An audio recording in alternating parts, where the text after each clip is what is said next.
Good morning, Little Owl parents. This is Linda. I am the Executive Director Emeritus at Little Owl, and I've been reading to children for 57 years. That's how old my daughter is.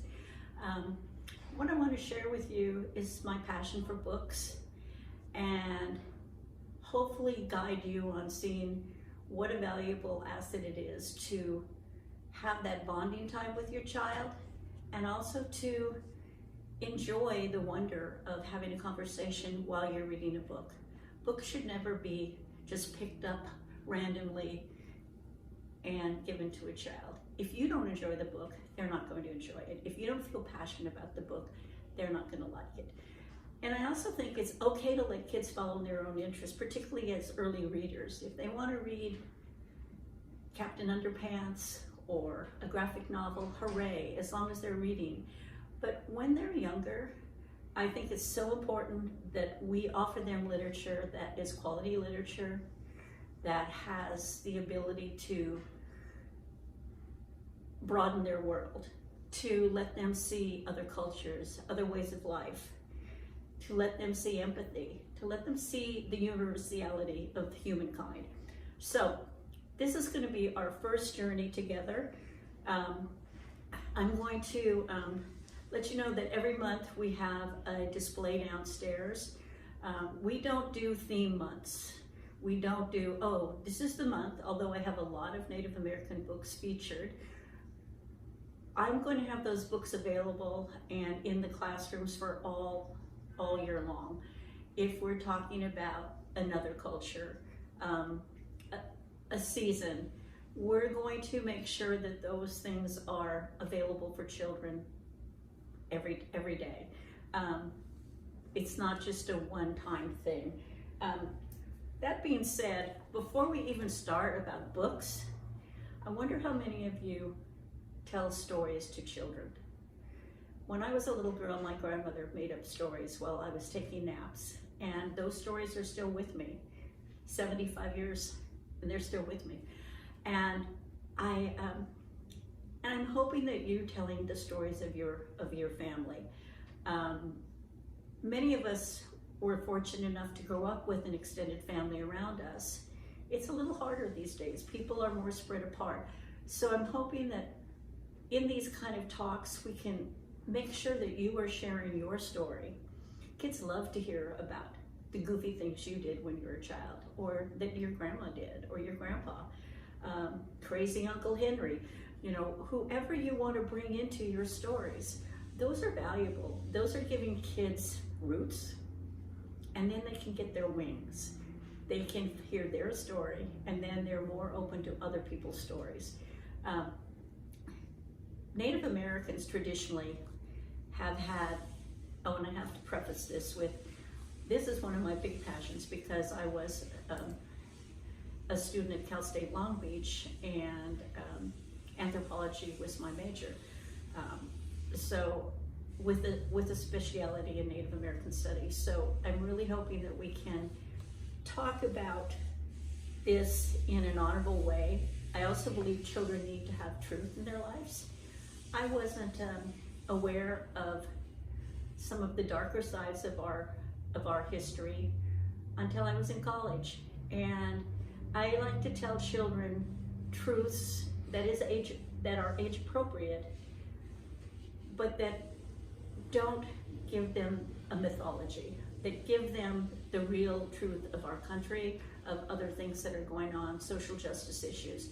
So those are all part of my being, and that's why this is so important. This is a lovely book. It's it's called And It Is Still That Way.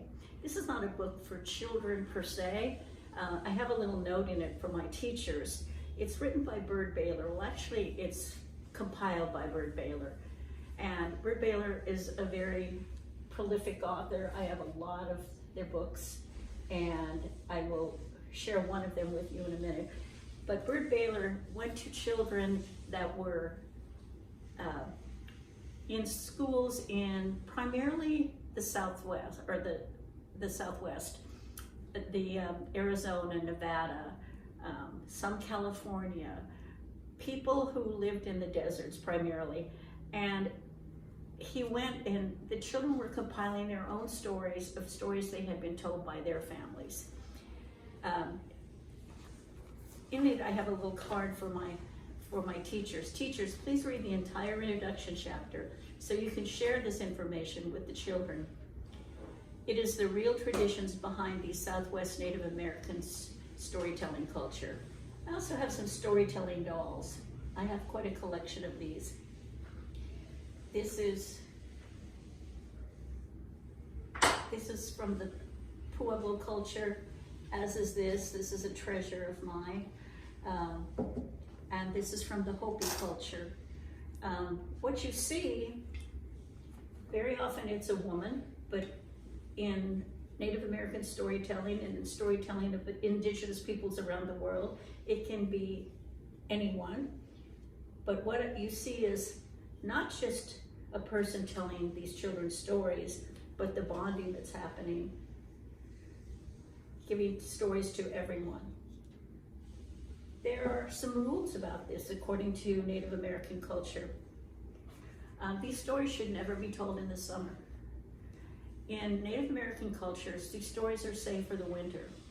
And there's a lot of reasons for that. You might, when you're introducing these stories, if you choose to, you might ask, why do you think they only do them in the winter? Summer's a planting season. There's a lot of work in the fall, in the summer, in the spring. In winter, there's not quite so much to do.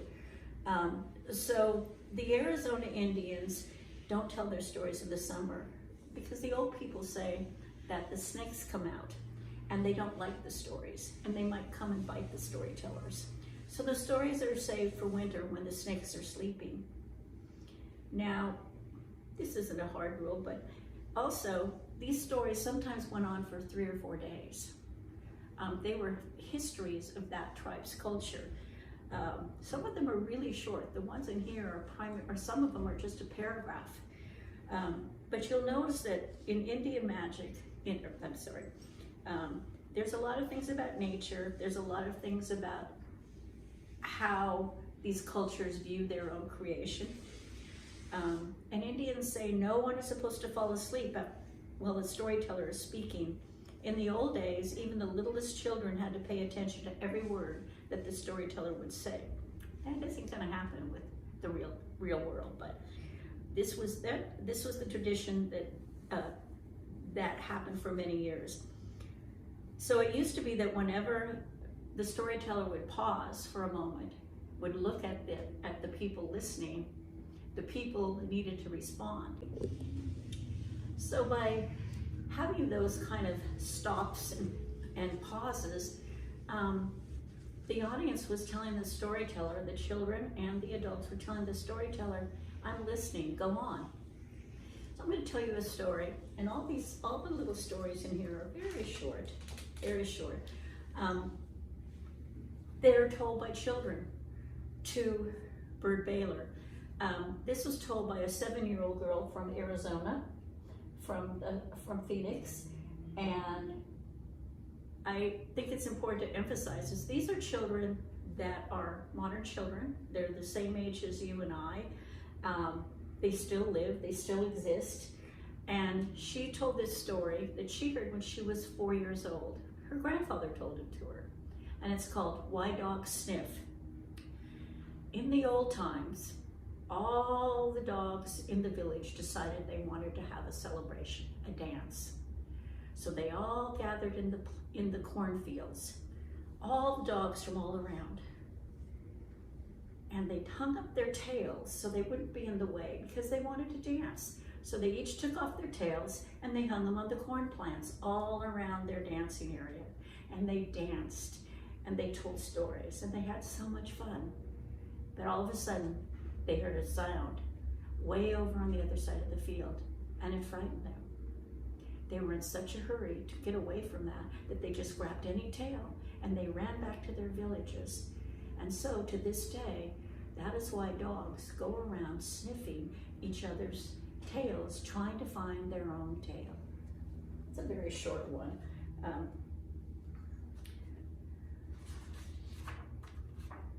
And I think I'll I'll let you explore this on your own. I want to tell another Byrd Baylor story and sort of show you how I might do it, introducing it to children. This is called Everybody Needs a Rock. How many of you found a rock in your child's pocket? How many of you have found a rock that they just seem transformed by? These kind of things bring us back to our childhood too. How many of us actually stop and look at a rock as grown-ups? Kids can bring that back to you. So if I was doing this in a classroom, I would have a bag of rocks, and I would let every child choose a rock, and a variety of rocks. They can't all be the same. Choose a rock, and while I'm reading this story, I tell them, get to know your rock. Feel it, smell it, wonder about it. Keep feeling it, keep touching it. And while I'm reading it, they will do that. Everybody Needs a Rock by Byrd Baylor, with pictures, that's the illustrations, by Peter Parnell. Don't be afraid to stop if there's a question. If children don't seem interested after the first page of a book, I usually put it down, because if I'm not going to catch them in it right away, then it's not going to be a good experience for everyone. I don't want this to be a time when I'm having to do instructions, when I'm having to modify behavior. I want them to lean in. I want them to be entranced. What I might talk about at the very first, at the title page, I read it again and I go, look at this art. How do you think it's made? These lines, could they be Sharpie? Could they be a pen? There's not a lot of colors on it. Kids will have their opinions on if they like this art or not. Oh, here's another one that like that. Just a few colors. Everybody needs a rock. I'm sorry for kids who don't have a rock for a friend. I'm sorry for kids who only have tricycles, bicycles, horses, elephants, goldfish, 3-room playhouses, fire engines, wind-up dragons, and things like that, if they don't have a rock for a friend. Wait a minute. This looks like a person, and it looks like it's in the desert. Is it an elephant? I wonder how that got there. Stop and let them wonder too. Get their reactions. That's why I'm giving them my own 10 rules for finding a rock. Not just any rock. I mean a special rock that you find by yourself and keep as long as you can, maybe forever. What do you see in this picture? People will see different things. If somebody says, what's so special about that rock? Don't even tell them. I didn't. Nobody's supposed to know what's special about another person's rock. All right, here are the 10 rules.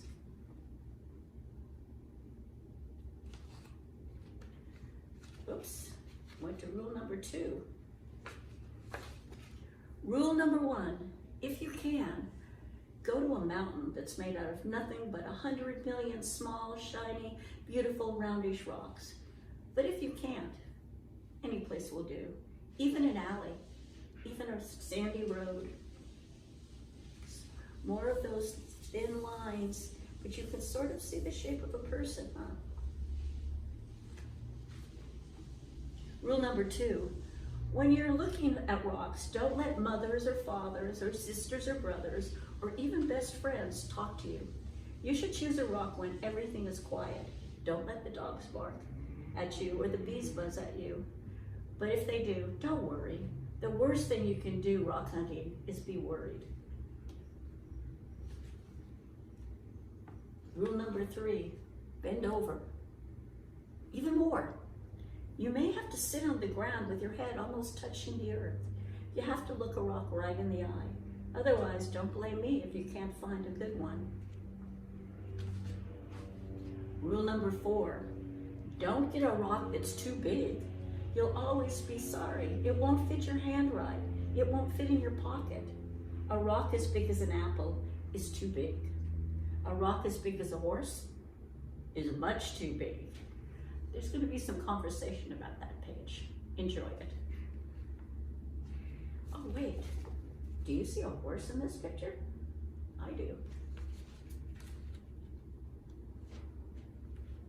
Rule number 5, don't choose a rock that's too small. It'll only be too easy to lose, or a mouse might eat it, thinking it's a seed. Believe me, that happened to a boy in the state of Arizona. Yeah, that would be hard to find a really pretty rock, but then have it so tiny.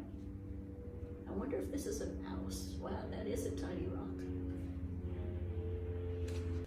Rule number 6, the size must be perfect. It has to feel easy in your hand when you close your fingers over it. It has to feel jumpy in your pocket when you run. Some people touch a rock 1,000 times a day. There aren't many things that feel as good as a rock if a rock is perfect. Rule number 7, look for the perfect color. It could be a sort of a pinkish gray with bits of silvery shine in it. Some rocks that look brown are really other colors, but you can only see them when you squint or put them up in the sun. Another way to see colors is to dip your rock in a clear mountain stream as one is passing by. Have you ever tried looking at the difference between a rock when it's dry and when it's wet? Sometimes they're very different looking. There's going to be conversation back on those kind of questions. Rule number 9, the shape of the rock is up to you. There's a girl in Alaska who only likes flat rocks. Don't ask me why. I like mine lumpy.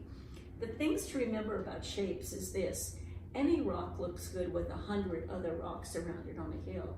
But if your rock is going to be special, it should look good by itself in the bathtub. Rule number 9, always sniff a rock. Rocks have their own smells. Some kids can tell by sniffing whether a rock came from the middle of the earth, or from the ocean, or from a mountain where wind and sun touched it every day for 1,000,000 years. You'll find that grown-ups can't tell these things. Too bad for them. They just can't smell as well as kids can.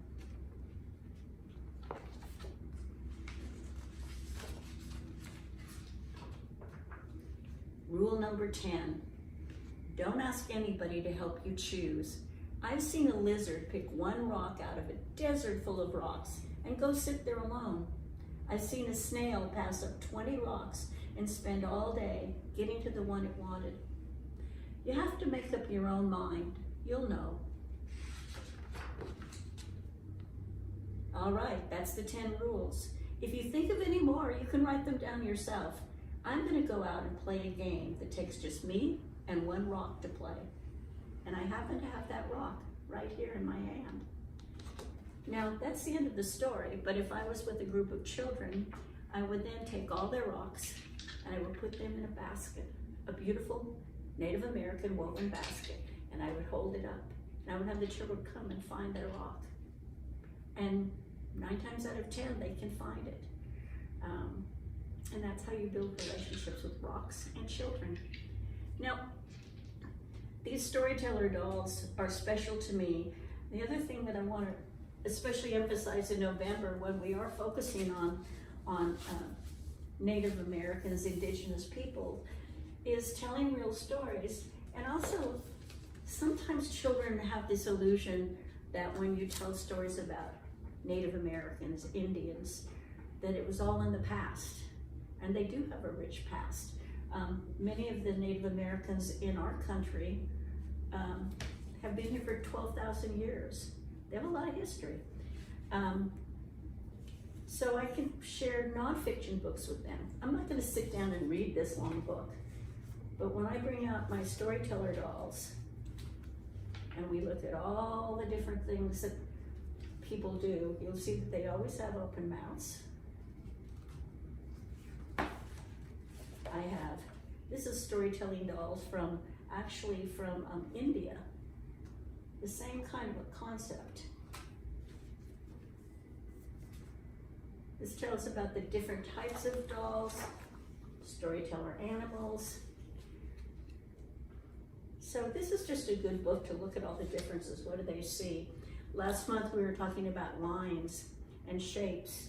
What a perfect little book to show about all the different kinds of lines, squiggly lines, straight lines, wavy lines.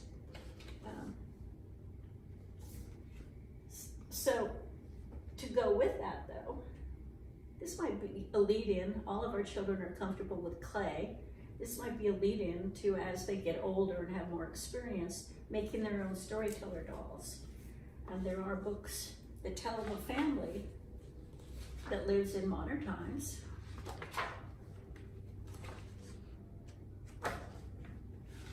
And it goes through the whole process. You don't have to read all this to a child. If you read the book ahead of time, you'll know what things are going to grab your child. There's lots of pictures to talk about, lots of things to look at. But what I like is it's showing kids in modern day clothes, doing things that your kids might be doing, throwing basketballs, helping make fry bread. We'll talk about that in a minute. Eating together. The whole process of going out and harvesting their own clay. We don't have to do that, but our kids do know that clay comes from the earth. And then the whole process of generations teaching others. There's lots of clay marks in this book. It's a great book if you are introducing clay. I'm talking to educators now more than parents, but if you love clay, go for it. So those are some books that I love. This month there's a huge amount of books downstairs, and we're focusing on giving children a more realistic view of Thanksgiving. I worked in an elementary school for 30 years, and it was very hard for me to see children getting misinformation at 5 years old when they would come as pilgrims and Indians, and usually not even close to the Wampanoag Indians, who were the Indians that were living in the land around Plymouth in Massachusetts. These are books that were written by Native Americans that tell a more honest story. This is called We Are Grateful. It also has it in a native language, and I believe it's Cherokee. Yes, Cherokee people. I'm not going to read this book to you, but it does have a Cherokee version of it. It again shows a modern family, and it talks about all the seasons and what people are grateful for and how they celebrate. It's a lovely little book, and it's pretty great for ages probably 3 and up. This is my new favorite. It's called, I hope I can pronounce this correctly, Keepamunuk, and it's a story from the perspective of the Native Americans and Wampanoags who were there for the first Thanksgiving. And it also gives you some tips on, before you begin, important words to know. Don't worry about, I'm a terrible person at mispronouncing things, so, you know, you can say it. I can't say it because this is not my native language. It's very hard to learn another person's language, but it's very important to honor it. And it tells the story about the first Thanksgiving from a grandmother teaching it to her children. It talks about the people who came from far away, the strangers. And it gives a very honest reckoning that is developmentally appropriate for children. One of my favorite books about Native American people that shows the love of family is Fry Bread, and I will read you a little bit of that. I love that it has all the tribes. There were over 500 tribes in the United States before the Europeans came, and actually the Vikings came first. This is Fry Bread, a Native American family story, written by Kevin Noble Maillard, illustrated by Juana Martinez Neal. There's some things up here. These are the dedications. Sometimes when the author and the illustrator want to share this book and want to honor someone. They dedicated it. And this says, "For my mama, the keeper of all recipes." And this is to Nana and all the women who teach us stuff. Fry bread is food. Flour, salt, water, cornmeal, baking powder, perhaps milk, maybe sugar, all mixed together in a big bowl. You can look at who's bringing everything. Fry bread is shape. Hands mold the dough, flat like a pancake, round like a ball, or puffy like Nana's softest pillow. Fry bread is sound. The skillet clangs on the stove. The fire blazes from below. Drop the dough in the skillet. The bubbles sizzle and pop. Uh-oh. Have you ever been around something that's frying in grease? And sometimes the bubbles of grease come out. It's important to stay far back. I like how these kids are standing back so they don't get any hot grease splattered on them. That was smart of them and whoever's making the fry bread, their mom or daddy. Fry bread is color. Golden brown, tan or yellow, deep like coffee, sienna or earth, light like snow or cream, warm like rays of sun. They sure look like they like that. Fry bread is flavor. See beans or soup, smell tacos, cheese and vegetables. Delight in honey and jam. Rise to discover what brings us together. So what it looks like is the people who are making this fry bread are adding all these other things to go with it, and also things that they would eat fry bread with. Fry bread is time. On weekdays and holidays, supper or dinner, powwows and festivals, moments together with family and friends.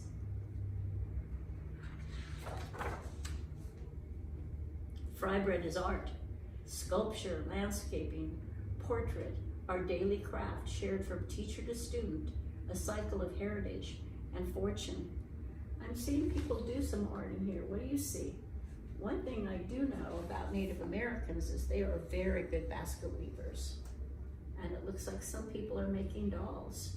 I wonder if some of them make storyteller dolls. Fry bread is history, the long walk, the stolen land, strangers in our own world with unknown food. We made new recipes from what we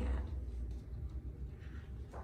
Oh, this doesn't look like such a happy page. It sounds like they're telling a sad part of their story. All people have sad parts of their story and happy parts. Fry bread is place, Alaska, Kansas, all the way to Maine, down to Delaware or to Georgia. These are all states in our country now. Over to Oklahoma, Colorado, and oh, I bet you know this one, California. Cities and lands we call home. Fry bread is nation. And here, I'm going to say some of these I know, some of these are hard. These are the nations, the peoples of Native Americans that live in the United States. Abenaki, Apache, Arapaho, Ojibwe, Onondaga, Oglala, Sioux. Sioux people don't like to be called Sioux people anymore, I found out. They like to be called Lakota. Navajo, Nipmuc, Seminole, Shoshone, Char and Fox, hundreds and hundreds of tribes. And look, this is like the inside of this book. It has all the names of the tribes. Fry bread is everything. Round, flat, large, small, north, south, east, west, brown, yellow, black, white, familiar and foreign, old and new. We come together. Fry bread is us. We are still here, elder and young, friend and neighbor. We strengthen each other to learn, to change, and to survive. Fry bread is you. And, oh, this is so good. I hope we can do this. This has a recipe for Kevin's fry bread. And then it tells more things about how to make the fried bread. And it tells more things for your mama and daddy to read, and maybe they can share more about this amazing food, fry bread. Okay, so know that these books are available. I'm hoping that at the end of this video we can just span the library and you can see all the books we have here. This is just one part of our book collection. We have books in our hallway, we have books in our event center, we have books in my office, we have books in the classroom. These books are available for your children. Find your favorite ones, read them over and over again. Robert Munsch is one of my favorite authors. This is not connected to this, but I just wanted to share a couple of books that are great conversation starters. You're never going to get through a Robert Munsch book without a lot of stopping, a lot of question, a lot of laughing, and there might even be a little irreverence, like the story about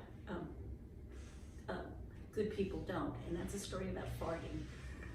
Robert Munsch is most of you probably know him from his most famous book, which was actually the result of he and his wife having some miscarriages, called I'll Love You Forever. This one is 50 Below Zero. It's one of my favorites because it's powerful. It lets kids be in charge, and it's funny, and I can read it. I can actually tell it in my sleep. So that was a short introduction to reading with your children, storytelling with your children. There's so much research that backs up the need for children to be read to from the time they are born. Even though they don't understand the words, there's that bonding that comes with reading together. My favorite times were reading together with my children. My kids are now evidently middle-aged, older middle-aged, and we still read to each other. We still have a family book club. And I give credit to my husband and I for instilling that love of books, and he instilled that love even more than I already had in me for the 54 years we were together.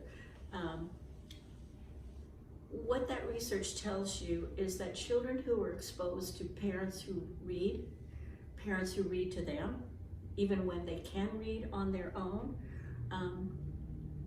grow up to be lifelong learners.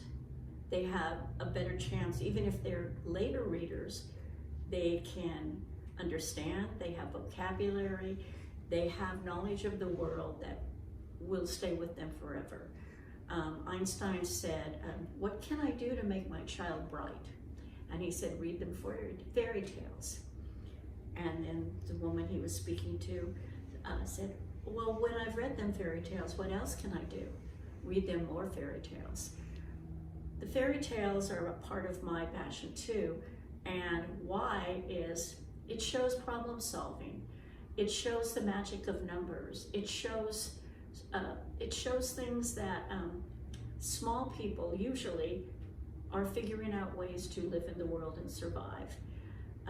I like it also because some fairy tales are very sexist, and there are times to have talks about, like, is that fair? Should her father be able to tell her who she's going to marry? Can you really fall in love and not even know somebody's name? There's some big conversation that can go on around things that you as a person now might not have the same values, but it doesn't devalue the books and the stories. And I'm hoping that more children get read fairy tales from all over the world, not just not the Disney fairy tales. I love Disney, but let's go beyond that and let's look at real fairy tales. My older children, and I'm talking about even 5- and 6-year-olds, love the real Grimm fairy tales, and they're gory and they're sort of strange, but they're cautionary tales. And I think all kinds of literature is valuable, but those kind of stories that have stayed through us for hundreds of years, stories from Native Americans who have been passed down from generations to generations, have a particular value. And so let's end it with that today. We'll look around at the books in our room, in our closet, in our library, And hopefully I'll be joining you next month and another topic. You're welcome to reach out to me at school. I'm here Tuesday, Wednesday, and Thursdays and available online anytime. And I can help you if you have questions about reading with your children. Also recommend the Jim Trelease Read Aloud book. There are many new versions if you're not sure how to read. Jim is a friend of mine. I've met him several times, and he advocates reading to children way after they're able to read it themselves. There's something special about that bond of sitting together, reading a Harry Potter book, reading something that is a special, special chapter book.